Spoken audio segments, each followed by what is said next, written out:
दोषोऽनुसन्धीयताम् पापोऽपः परिधूयतां भवसुखे दोषोऽनुसन्धीयताम् आत्मेच्छाव्यवसीयतां निजगृहात् तूर्णं विनिर्गम्यताम्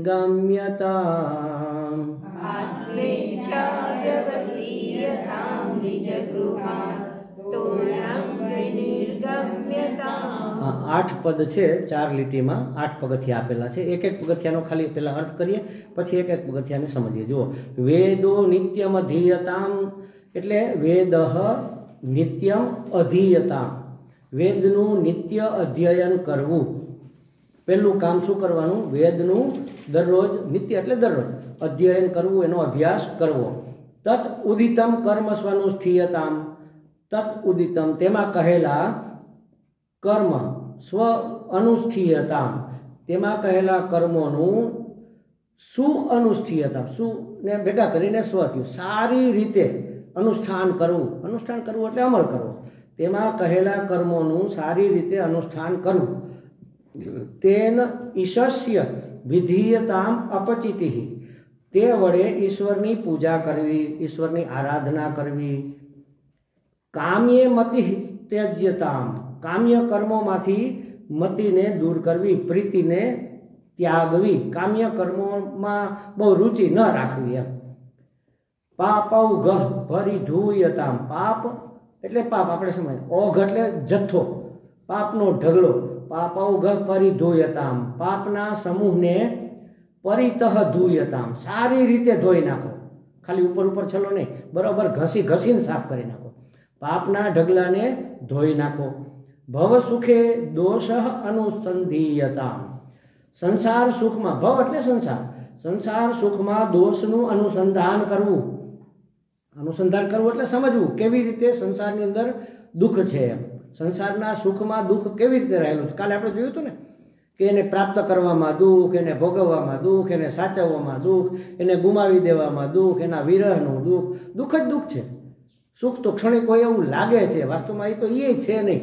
તો કહે છે કે પાપૌઘ પરિધૂયતામ ભવ સુખે દોષ અનુસંધીયતામ, સંસાર સુખમાં દોષનું અનુસંધાન કરવું. આત્મેચ્છા વ્યવસીયતામ, અને પછી આત્મજ્ઞાનની ઈચ્છાને દ્રઢ કરવી, એનો દ્રઢ નિશ્ચય કરવો. વ્યવસાય એટલે નિશ્ચિતતા, દ્રઢ નિશ્ચય, આત્મેચ્છાનો દ્રઢ નિશ્ચય કરવો.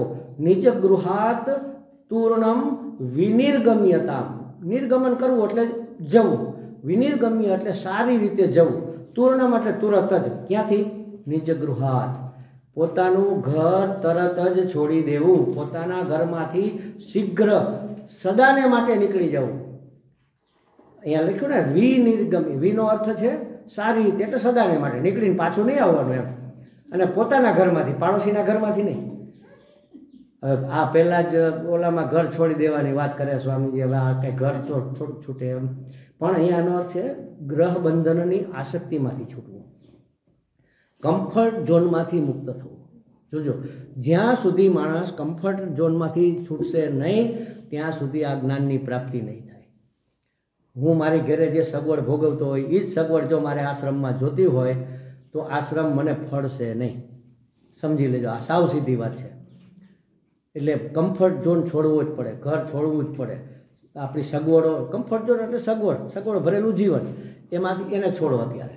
અને જે છે યોગ્ય છે, જે પ્રાપ્ત થયું છે એ મારા માટે યોગ્ય છે, આટલાની જ માર કેટલા મિનિમમમાં હું ચલાવી શકું.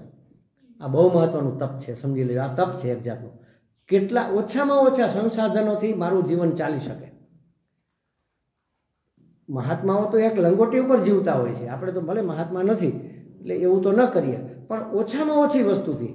અત્યારે મારીને આપ બધાની બેગોનો વજન કરીએ ને તો 35 કિલો ઓછામાં ઓછી થાય. ખરેખર આપણે 2 જોડી કપડાં અને એક સાબુની ગોટી સિવાય ત્રીજી કઈ વસ્તુની જરૂર હોતી નથી. પણ હવે આ જમાના પ્રમાણે તો દવાનું એક આખું બોક્સ હોય, પુસ્તકો હોય, કેટલું બધું. આ બધી જરૂરિયાતની વસ્તુ છે, એના વગર તો ચાલતું નથી. દવા વગર તો કેમ ચાલે? એ તો જરૂરી છે, પણ મિનિમમ કેટલાથી ચાલે?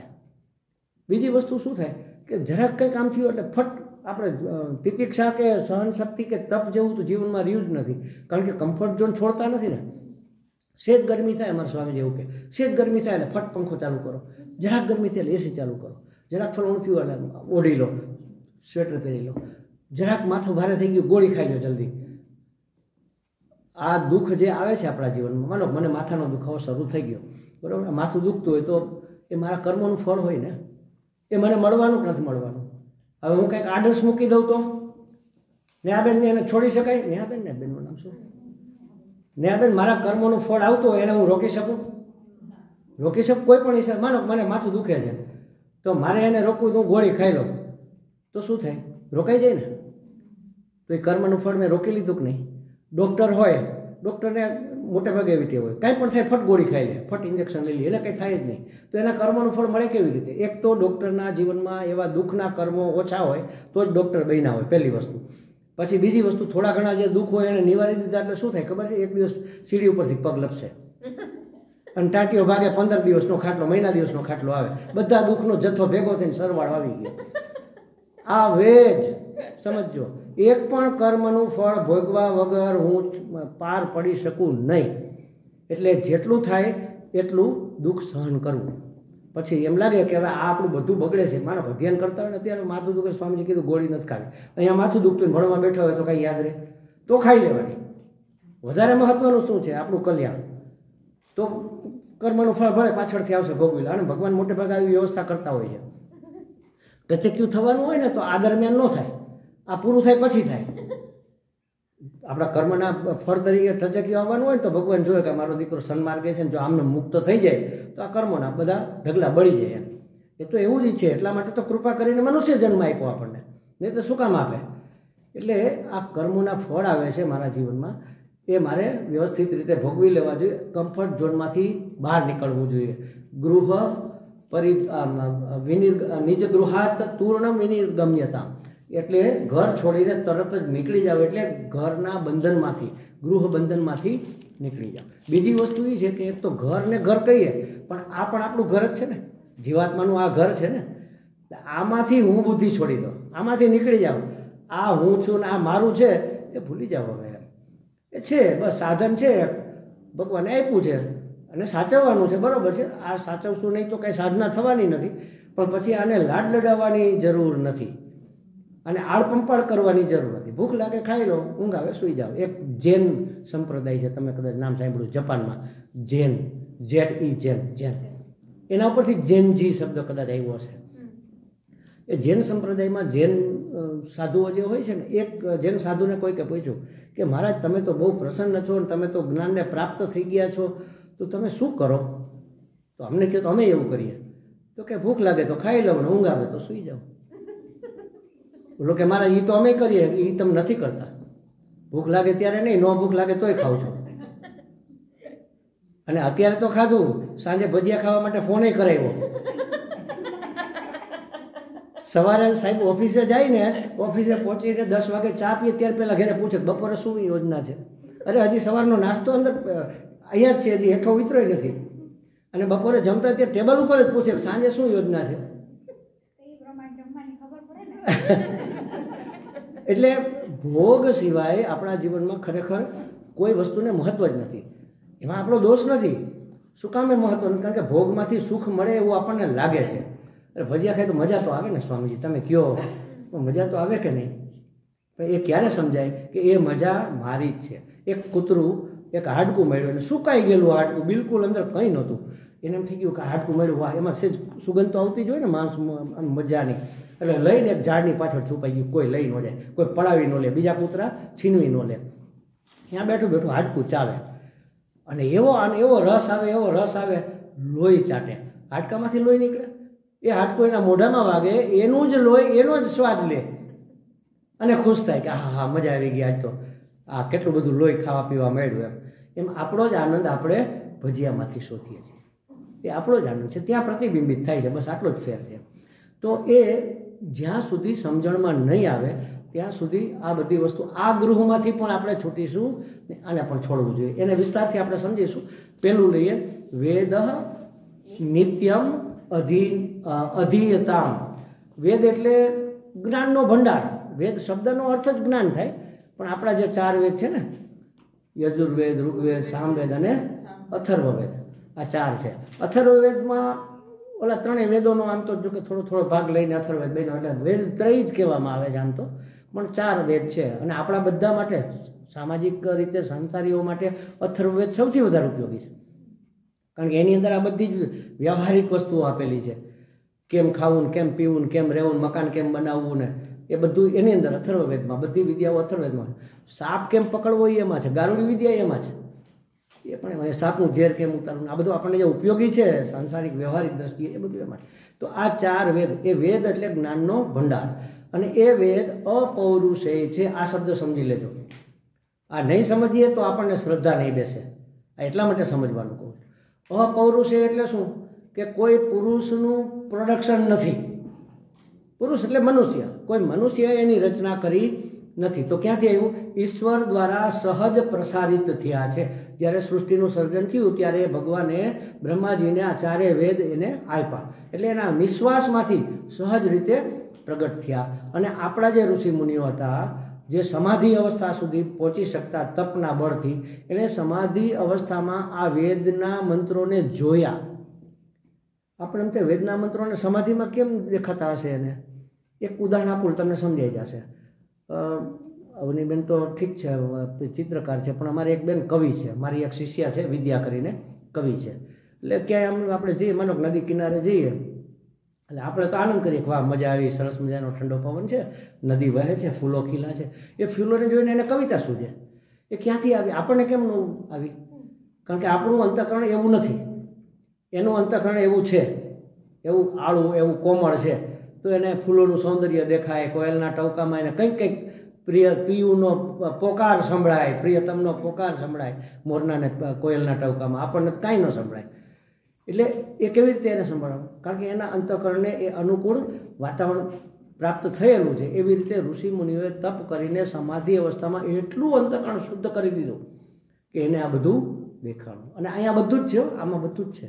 ભગવાન ગીતાજી કેટલા વર્ષ પહેલાં બોલ્યા હતા? 5000 વર્ષ, 5,000 વર્ષ માનો. તો એ ધૃતરાષ્ટ્ર ઉવાચ, એ બધું અત્યારે આમાં ફરે છે આમાં. તો આપણને કેમ નથી સંભળાતું? કારણ કે આપણી પાસે રિસીવર નથી. રેડિયો હોય ને, હું ઓલ ઇન્ડિયા વિવિધ ભારતી કે ઓલ ઇન્ડિયા પકડું, એનું ફ્રિકવન્સી મેળવું તો તરત આવે ને, એમાં જ્યાં ત્યાંથી પ્રસારિત થતું હોય વિવિધ ભારતીમાંથી, એ તરત અહીંયા પકડાય.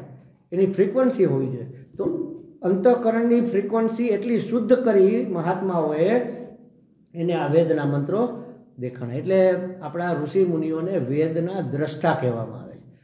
વેદના સ્રષ્ટા નથી. સ્રષ્ટા એટલે રચના. એ મંત્રોના સ્રષ્ટા નથી, મંત્ર દ્રષ્ટા છે. એને એ વેદની રચના નથી કરી, એનું સંયોજન કર્યું, એનું સંકલન કર્યું. અને વેદ વ્યાસ મુનિએ એના વિભાગ કર્યા, વિષય પ્રમાણે એના ભાગ. કારણ કે આટલા બધા 4 વેદ, 4 એને ભેગા કરીને એક વેદ કરો તો કેવડું થાય? એ કોઈ ભણી શકે? અને ભણવું હોય તો કેટલા જન્મ લાગે? એક જન્મમાં તો ભણાય નહીં, કેટલા જન્મો પછી માંડ આપણે, અને બીજા જન્મમાં પછી યાદ ન હોય ગયા જન્મ હું ભણ્યા હતા. એટલે એણે 4 વિભાગ કર્યા. એ 4 વિભાગમાં એ પાછા ખંડ પાડ્યા. અને પોતાનો જે વેદ હોય એનું ખાસ અધ્યયન દરેકે કરવું. દરેકના પોતાના પરાપૂર્વમાં જે ઋષિ મુનિઓની પરંપરા આવતી હોય ને, કુળ ગોત્ર, એ કુળ ગોત્રનું જે વેદનો ભાગ હોય એ તમારે ભણવો. તમારા કુળ ગોત્રના વેદનો ભાગ તમારે ભણવો એ ફરજિયાત. એટલું હોવું જોઈએ. અત્યારે તો એ નથી. એ કયો છે એ ખબર નથી, કુળ ગોત્ર કયું છે એ ખબર નથી. બીજું તો ઠીક છે, હજી થોડા બ્રાહ્મણો લોકોને ખબર હોય છે, બાકીના લોકોને તો ખબર હોતી નથી કે અમારું ગોત્ર કયું છે. તો ભગવાને એની વ્યવસ્થા આપી. જેનું કોઈ ગોત્ર નથી એનું આ હા કશ્યપ. કારણ કે કશ્યપ ભગવાનની છે ને ખેતી કરતા, અને એણે બાકીની બધી જ જાતિઓને સ્થાપિત કરી, એટલે કશ્યપ ગોત્ર. એટલે એ પોતે તો ઋષિ જ હતા. બધા જ ઋષિની જ પેદાશ છીએ આપણે, બધા ઋષિ મુનિઓના સંતાનો છીએ, કંઈ જેવા તેવા નથી એમ. એટલે આપણને આ બધું પ્રાપ્ત થાય છે. તો કહે છે કે એ તપશક્તિ દ્વારા મહાન ઋષિઓએ સમાધિ અવસ્થામાં એ મંત્રોને ગ્રહણ કર્યા. એ આપણા સુધી પહોંચાડવા માટેનું માધ્યમ માત્ર બન્યા. તો એ બુદ્ધિની પેદાશ નહીં હોવાથી એમાં કોઈ દોષ નથી. જો મનુષ્ય રચના કરે તો બુદ્ધિથી કરે ને, તો એમાં ઘણા બધા દોષ હોય. 4 જાતના દોષ ખાસ કરીને હોય. એક તો અજ્ઞાન. અજ્ઞાન એટલે અંધકાર, કાંઈ સૂજે જ નહીં, અને આપણે લખીએ તો એ સાચું ખોટું ગમે એવું થઈ શકે ને. અજ્ઞાન અંધકારમાં તો ક્યાંથી રસ્તો સૂજે એમ. એટલે મનુષ્ય જો રચના કરે ને તો એમાં કંઈક ન દેખાડવું હોય તો કે આવું હશે એમ મૂકો ને એમ કરીને લખી નાખે. અજ્ઞાન પછી સંશય એટલે નિશ્ચયાત્મક ન હોય ને એને જ્ઞાન ન કહેવાય. નિશ્ચયાત્મિકા બુદ્ધિનો વ્યાખ્યા છે નિશ્ચયાત્મિકા બુદ્ધિ. જ્ઞાન એને કહેવાય. બુદ્ધિમાં જ્ઞાન ત્યારે થાય જ્યારે નિશ્ચય થાય. તો સંશય હોય તો નિશ્ચય ન હોય તો એ દોષ રહી જાય કે ભાઈ આમ હશે કે આમ હશે, આમ હશે કે આમ હોવું જોઈએ એમ કરીને લખી નાખે. જો માણસે રચેલા હોય તો આ દોષ એમાં હોઈ શકે. પછી વિપર્ય એટલે પૂર્વના જે સંસ્કાર આવ્યો હોય ને એ સંસ્કાર વશ અમુક બાજુ આપણે પક્ષપાત કરી નાખીએ, ઢળી જઈએ કે ભાઈ આમ તે કાંઈ હોતું હશે, આમ જ હોવું જોઈએ ને, પણ તમે કહો છો આમ હોવું જોઈએ, એને લાગવું જોઈએ ને. તમારા સંસ્કાર જુદા છે, એના જુદા છે.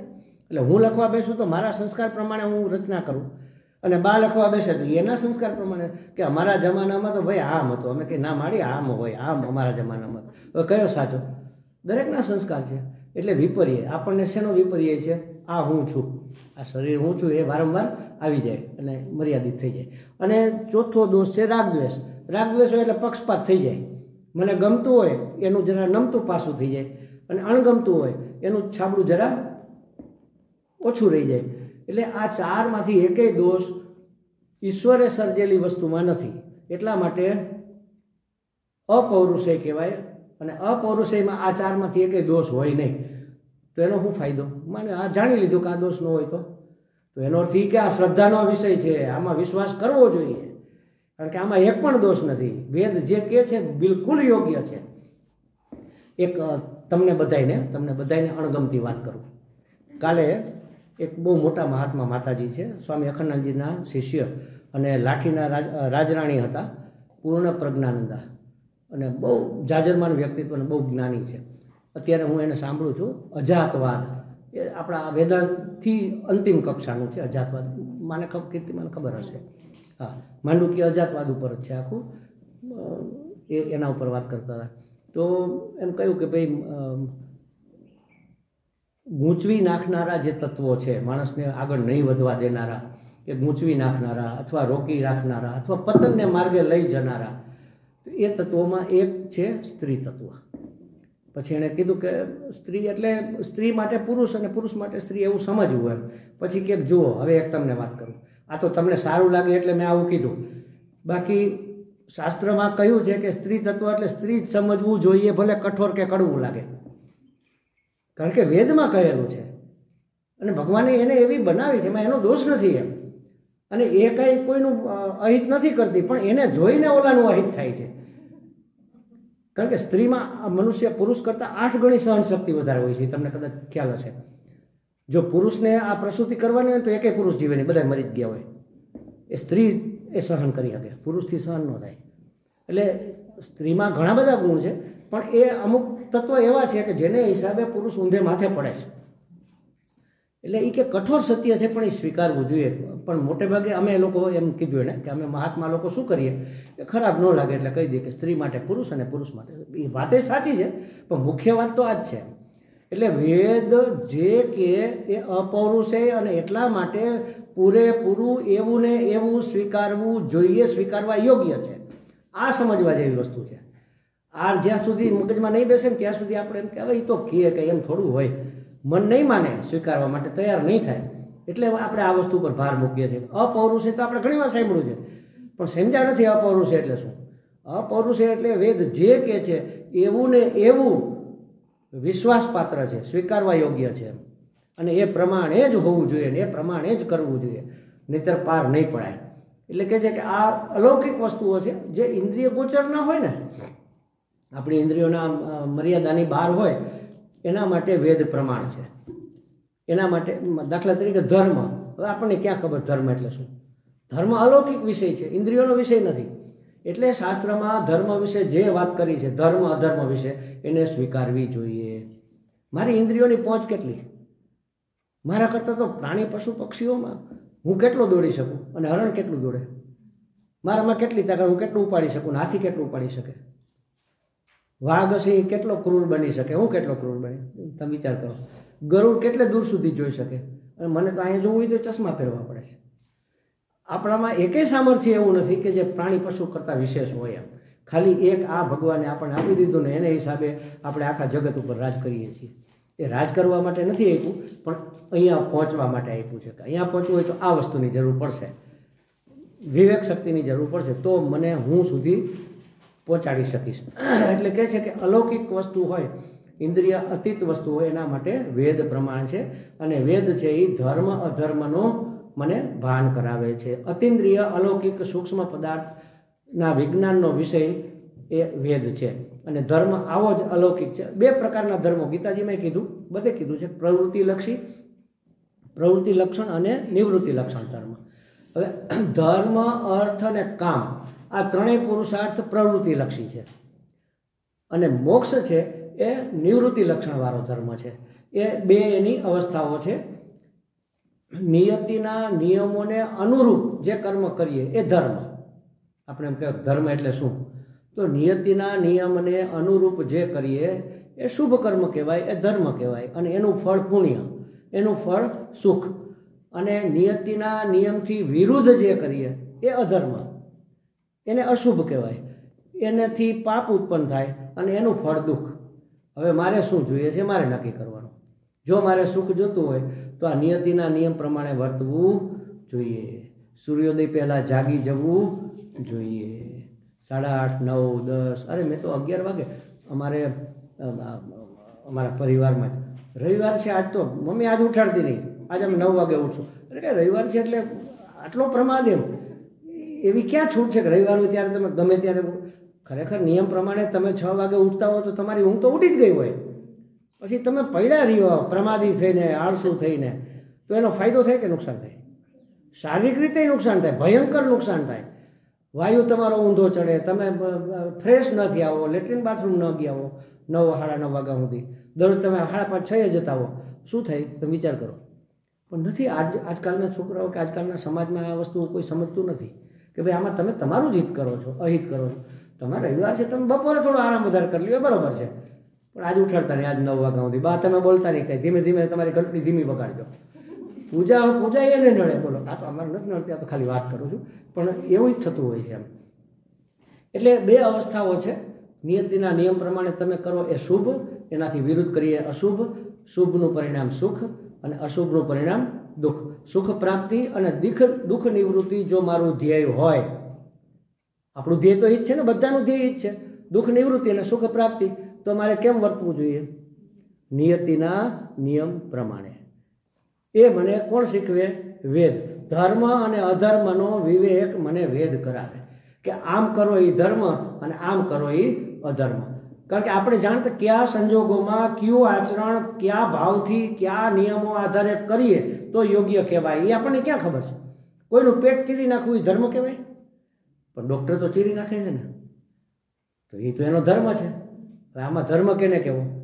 એક બહુ અટપટી વાત ઘણી વખત આવે છે, હજી હું સમજ્યો નથી હો, તમે સમજાવ મને સમજાવજો. કે એક ગાય ભાગીને જતી હતી, પાછળ કસાઈ જતો હતો, અને રસ્તામાં એક ભાઈ મળ્યો, ગાય આગળ ભાગી ગઈ હતી. પૂછ્યું, ભાઈ અહીંથી એક ગાય ભાગીને ગઈ? તો ચાલો એ તો ઠીક છે, એના કરતાં એક બીજું ઉદાહરણ આપું. એક બગલો માછલું પકડવા માટે ઊભો હતો, અને એક ભાઈ માછલીને પેલા નાખતો હતો, લોટની ગોળીઓ ખવડાવતો હતો, અને પેલા બગલાએ માછલી પકડી લીધી, અથવા બિલાડીએ ઉંદરડો પકડી લીધો, મેં એને બચાવ્યો, બિલાડીને મારીને ઉંદરડાને છોડાવ્યો. તો મેં ધર્મ કર્યો કે અધર્મ કર્યો? બિલાડી એટલી ભૂખી હતી કે હવે જો એક દિવસમાં ખાવાનું નહીં મળે તો મરી જશે, તો અધર્મ. અને ઉંદરડો મરી જાય ને હું ન બચાવું, હું જોતો હોય કે મરે છે અને હું ન બચાવું તો એ ધર્મ થયો કે અધર્મ થયો? આવા અટપટા સવાલો છે ને, એને એના ઉપર છોડી દેવા જોઈએ કે ઈશ્વરની યોજના હશે એમ થશે. એનું ઈબાને મોત લખેલું હશે. એનો અર્થ એવો નથી કે ભાઈ આ જે થાય થવા દો, એનું ઈબાને હશે એમ. આપણે ફરજ છે. એટલે આ બધા છે ને અલૌકિક વિષયો છે, આ લૌકિક વિષયો નથી. એમાં શું કરવું ને શું ન કરવું એનું માર્ગદર્શન આપણને વેદ આપે. એટલે ધર્મ અને અધર્મની સમજણ આ જાણવું તો આપણે સર્વજ્ઞ હોવું પડે. સર્વજ્ઞ હોય તો આપણને ખબર પડે કે આ ઉંદરડાને બચાવવો કે ના બચાવવો. એક સત્ય ઘટના હમણાં જ બનેલી, પછી તમને કહું એટલે યાદે આવી જશે. એક દીકરીને લંડન જવું હતું અને રિક્ષામાં નીકળી, સમયસર નીકળી, પણ એટલો બધો ટ્રાફિક મહા મુશ્કેલીએ એરોડ્રામ પહોંચી ત્યાં પ્લેન પેક થઈ ગયું. ઓલા લોકોએ કોઈ સંજોગ ખૂબ રિક્વેસ્ટ કરી કે ભાઈ મારે જવું જ પડે એમ છે, ચાલે એમ નથી, આ બારગામ નથી, લંડન જવાનું છે. તો કે ના બેન, હવે કાંઈ થઈ ન શકે, હવે તો ટેક ઓફની તૈયારીમાં છે, હવે અમે પાછો દરવાજો ન ખોલાવી શકીએ. એ બેન એટલા ધમપછડા કર્યા, એના ઉપર નારાજ થયા. રિક્ષામાં બેન કદાચ ભગવાનને ગાળો દીધી હશે, ટ્રાફિકને ગાળો દીધી હશે. પાછા વળ્યા, અડધે પહોંચ્યા ને ત્યાં પ્લેન ક્રશ થઈ ગયું. રાજકોટમાં બનેલી, અમદાવાદમાં બનેલી ઘટના. હવે સારું હતું કે ખરાબ હતું? પહેલાં એને ક્યાં સારું લાગતું હતું? એટલે ઈશ્વરની યોજના હંમેશા કલ્યાણકારી હોય છે. બધા બળીને ભસ્મ થઈ ગયા, એક ભાઈ બચી ગયા. એ દરવાજા પાસે બેઠા હતા. દરવાજા કેટલા હોય પ્લેનમાં? આગે 2 દ્વાર, પીછે 2 દ્વાર, ઓલી કે છે ને 4 દરવાજા હોય. 4 જણા તો કમસે કમ બેઠા છે ને દરવાજા પાસે. તો એક જ કેમ બેચ્યા? હે, એ તો બીજોય ખુલી શકે ને. પણ એ જ કેમ ખુલ્યો એમ? બીજા કેમ ન ખુલ્યા? એટલે આ ઈશ્વરની યોજના હંમેશા કલ્યાણકારી જ હોય છે. અને આ બધા જ એક સાથે મરી ગયા તો એનું કેવું પ્રારબ્ધ હશે, વિચાર કરો. અમારે રાજકોટમાં એક ધારાસભ્ય, પૂર્વ ધારાસભ્ય લીંબાસિયાભાઈ કરીને હતા. એને મને આ પ્રશ્ન પૂછ્યો થોડાક દિવસ પછી, આપણા પ્રશ્ન પરિષદમાં છે કે સ્વામીજી, એક હારે આટલા બધા લોકો બળીને ભસ્મ થયા, આ તે કેવા કર્મનું ફળ હશે? બધા એક સરખું પાપ કર્યું હશે? પછી મેં એનો જવાબ આપ્યો છે 10-12 મિનિટમાં. તમે સાંભળજો, આપણા યુટ્યુબ ઉપર છે. કે આવું સામૂહિક પાપ પણ અત્યારે થાય જ છે. એમાં વિસ્તારથી આપ્યું, તમને શોર્ટમાં કહી દઉં. પંજાબ છે, હરિયાણા છે, ત્યાં અત્યારે શું થાય તમને ખબર છે? ઘઉં ખૂબ વવાય છે. આમ 100, 200, 500 વીઘામાં ઘઉં વાવેલા હોય. પહેલાંના જમાનામાં તો થડમાંથી વાઢીને પછી ઘઉં તૈયાર. હવે તો હાર્વેસ્ટર આવી ગયા, એટલે ઉપરથી માલ કાઢી લે અને ઓલા ઠૂઠા ઊભા રહે. હવે એ ઠૂઠા ઊભા હોય એ કાઢવા માટે મજૂરી ચડે ને, તો એ કોણ ખર્ચો કરે? એટલે દિવાસળી મૂકી દો, સળગાવી નાખો. એનો ધુવાડો દિલ્હી સુધી આવે છે. એ સળગાવે ત્યારે એની અંદર કેટલા જીવ હશે, કેટલા જંતુ હશે, કેટલા વીછી, સાપ, ગરોળી, અળસિયા, પેલા મચ્છર, માખી, તમરા, બધું નહીં હોય અંદર? એ બધા એક સાથે બળીને ભસ્મ થયા કે નહીં? હવે એક ખેડૂતે સળગાવ્યું એટલે એક જ થોડું સળગાવે, બાજુવાળે સળગાવે, ઓળે સળગાવે. આખા ગામના બધા ખેડૂતો એક સાથે સળગાવે. એ બધા ખેડૂતો એક સાથે સળગાવ્યું, એ બધા એક સાથે સળગી ગયા. આવું હોઈ શકે એમ. આ તો તર્ક છે, આપણે કંઈ જોવા નથી ગયા. પણ જે થાય છે હંમેશા યોગ્ય જ થતું હોય છે. અને ઈશ્વરના શરણે જો જઈએ, આને શરણાગતિ કહેવાય. જે છે, જ્યાં છે, યોગ્ય છે, મારા ભગવાનનો એની યોજના છે, બસ. તો અહીંયા એટલું બધું ટાઢક થઈ જાય ને, શાંતિ થઈ જાય ને, કે માથાકૂટ રહે જ નહીં પછી, તો મનનું સમાધાન થઈ જાય. તો કહે છે કે આ નિયતિના નિયમો આપણે જાણી શકતા નથી. એટલા માટે શું યોગ્ય છે, શું અયોગ્ય છે, એ અલૌકિક વિષય છે. એટલે વેદનો આધાર લેવો પડે. ધર્મ, અર્થ અને કામના પુરુષાર્થ પ્રવૃત્તિ છે, અને મોક્ષ પુરુષાર્થ છે એ નિવૃત્તિ રૂપ છે. તો કહે છે કે મોટા ભાગના લોકોને તો ભૌતિક સુખ સગવડ જ જોઈએ છે, અને કર્મનું વિધાન એને કંઈ લાગુ. પણ તમારે સુખ જોઈએ છે ને, તો તમે તોય એ પણ શાસ્ત્રમાં વિધાન, આખો કર્મયોગ છે. કર્મકાંડ, કર્મયોગ નહીં, સોરી, કર્મકાંડ છે આખો, અને જ્ઞાનકાંડ છે. કર્મકાંડની અંદર તમારે જે જોતું હોય એ પ્રાપ્ત કરવાની વિધિ આપેલી છે. વરસાદ નથી આવતો, હવે અમારે વરસાદ જોઈએ તો પર્જન્ય યજ્ઞ કરો. દીકરો નથી ભગવાને દીધો, હવે દીકરો જોઈએ તો પુત્ર કામેષ્ટિ કરો, તમને પુત્ર પ્રાપ્તિ થશે. તો એ બધું આપ્યું છે. પણ સુખ સગવડ જોઈએ એના માટેના ઉપાયો તો આપેલા જ છે. એ તમે ઉપાય કરો, પણ કામનાથી કરીએ ને આપણે, તો કહે છે કે નિષ્કામ કર્મ પણ કરવા પડે. એટલે કર્મ છે ને એ પછી એના વિભાગ કરે છે. 5 પ્રકારના આપણા કર્મો હોય છે. એ એના પછીના ચરણમાં કહે છે જીવન વ્યવહાર સગવડ ભરેલો બને એટલા માટે ધર્મ અને અધર્મનો ઉપદેશ કરવામાં આવતો હોય છે. વેદ આપણને સુખી કરવા માગે છે, દુઃખી કરવા નથી માગતા. એટલે વેદના નિયમ પ્રમાણે જો આપણે કરીએ તો વેદ ભણવા જોઈએ. મૂળ વસ્તુ તો એ છે, ભણવા જોઈએ. પણ હવે અત્યારે તો અનુકૂળતા ક્યાં છે ભણવાની? અત્યારે વેદ ભણવા કેવી રીતે? આવું શક્ય ન બને ને, તો શું કરવું? સ્વામી તમે તો કીધું વેદ ભણવા જોઈએ, પણ હવે અત્યારે તો વેદય મળતા નથી, ક્યાંય હાથ વગા નથી. અને હોય તો સંસ્કૃતમાં એ કંઈ આપણને ફાવે નહીં. હવે હિન્દી વાંચતા માન ફાવે છે, એમાં સંસ્કૃતનું તો ક્યાં આવે? તો શું કરવું? તો વેદમાં જે વાત કહેલી છે એ મને ન સમજાતી હોય તો આપણા એના પછીના મહાત્માઓએ, ઋષિમુનિઓએ એને પુરાણ તરીકે, વેદવ્યાસજીએ પુરાણોમાં એને કન્વર્ટ કર્યા. એનો સાર પુરાણોમાં વાર્તા રૂપે આપ્યો, જેથી મને સમજાય. પુરાણ આપણા વેદના જે જ્ઞાનકાંડ છે ને એની જ વાર્તા છે, એ વાર્તા રૂપે છે. તો એમાં ઇતિહાસ એટલે રામાયણ અને મહાભારત. પુરાણ 18 પુરાણ છે, પણ એમાં મુખ્ય ભાગવત સમજો. રામાયણ, મહાભારત, ભાગવત, આ ઇતિહાસ, પુરાણ અને સ્મૃતિ ગ્રંથો, એમાં ખાસ કરીને ગીતાજી એ સ્મૃતિ ગ્રંથ છે. આ 4 ગ્રંથ તો અચૂકપણે પૂરેપૂરા વારંવાર સતત વાંચવા જોઈએ. મહાભારત, રામાયણ 2 ઇતિહાસ, ભાગવત પુરાણ અને શ્રીમદ ભગવદ્ ગીતા, આ તમે વાંચો એટલે તમે વેદ જ વાંચો છો. આનો નિત્ય અભ્યાસ કરવો જોઈએ. વેદો નિત્યમ અધીયતામ, આટલું આ કરો, આ 4 વાંચો એટલે તમે વેદનો નિત્ય અભ્યાસ કર્યો કહેવાય. એમાંથી આપણને સૂઝે કે મારે શું કરવું, શું ન કરવું, કરવું કે ન કરવું, કરવું તો કેવી રીતે કરવું, શું કરવું ને શું ન કરવું એ માનો ખબર પડી, પછી કેટલું કરવું એ ખબર નથી, ખાવું એ ખબર છે પણ કેટલું ખાવું એ ખબર નથી. બાળકોને ખબર નહીં, એ ખાધા જ રાખે. પછી માં એમ કે હવે બસો, હવે તને પછી અપચો થઈ જાય, પેટ ફાટશે, એ લઈ લે છોકરાના હાથમાં. ઘણા ભૂખાડવા છોકરા હોય ને ખૂબ ખાય, પછી માં લઈ લે એની પાસેથી. તો એને ભૂખે મારવા માટે નથી લેતી, એને સુખી કરવા માટે. તો શું કરવું, કેટલું કરવું, કેવી રીતે કરવું, કરવું કે ન કરવું, આ બધું જ જ્ઞાન આપણને આ 4 ગ્રંથમાંથી પ્રાપ્ત થઈ જશે. એક મહાત્મા તો એવું કહેતા, એટલે મને એમ છે રામાનંદજી કે જ કોઈ હતા, કે કેમ જીવવું એના માટે મહાભારત છે અને કેમ મરવું એના માટે ભાગવત છે. મરતા શીખવાડે કે એવી રીતે મરો કે ફિર મરના ના હોય. કબીરદાસી કેમ, કબીરા એસે મરો કે ફિર મરના ના હોય. વારંવાર મરવાના આ ધંધા ચૂપ કરે, છોડો, હવે મરવું જ નથી, અમર થઈ જવું. એકવાર એવી રીતે મરી જવું કે પાછું આવું જ આવે, આવીએ જ નહીં તો મરવું ન પડે ને, પાછો જન્મ જ ન થાય, મુક્ત થઈ જાય તો જ ન મરવું પડે. તો એ આપણને ભાગવત શીખવે છે. એટલે ભાગવત તો એટલું સરસ છે. હમણાં હું અત્યારે જો કે હું ભાગવત લખું છું અને અત્યારે પ્રિન્ટિંગમાં ગયું છે, છપાય છે હવે. જ્ઞાન પરક જે કોઈ નથી કરતું. 7 દિવસમાં પરીક્ષિત મુક્ત થઈ ગયા, એના પછી કેમ કોઈ નથી? કારણ કે કોઈ સાચા અર્થમાં જે ગ્રહણ કરવું જોઈએ ને એ કોઈ કીધું જ નહીં, વાર્તાઓ જ કરી, ખાલી મનોરંજન કર્યા. હવે તો વેશ કાઢે છે, બોલો, નૃત્ય કરે ને વેશ કાઢે ને બધું પરણાવે ને બધું કરે.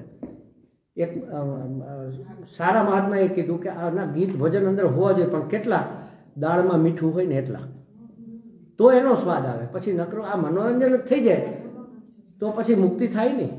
તો એના માટે શું કરવું? તો દરેક પ્રકરણની અંદર માનો કે 50 શ્લોક હોય ને, તો 50માંથી 20-22 શ્લોકો તો એવા જ્ઞાન પરક હળાહળ વેદાંતના છે, એ કોઈ સમજાવતું નથી. એ સમજે આમાં આવે, સમજણ ફરે તો મુક્તિ થાય. એ મેં લખ્યા છે, એ અત્યારે પ્રિન્ટિંગમાં ગયા છે અમદાવાદ. તો એ અમારા વર્ષાબેન અને બીજા અમારે એક છે વિજયાબા કરીને, એ વિજયાબા થોડા ઓછું ભણેલા છે.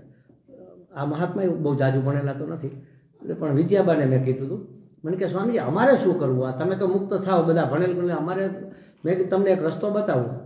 તમે ભાગવત લઈ લો ને એક લાકડાની ઘોડી લઈ લો, એના ઉપર ખુલ્લું મૂકી દો અને વાંચવાનું શરૂ કરો. તમે 2 પાના 4 પાના જેટલું તમને અનુકૂળતા હોય એટલું વાંચી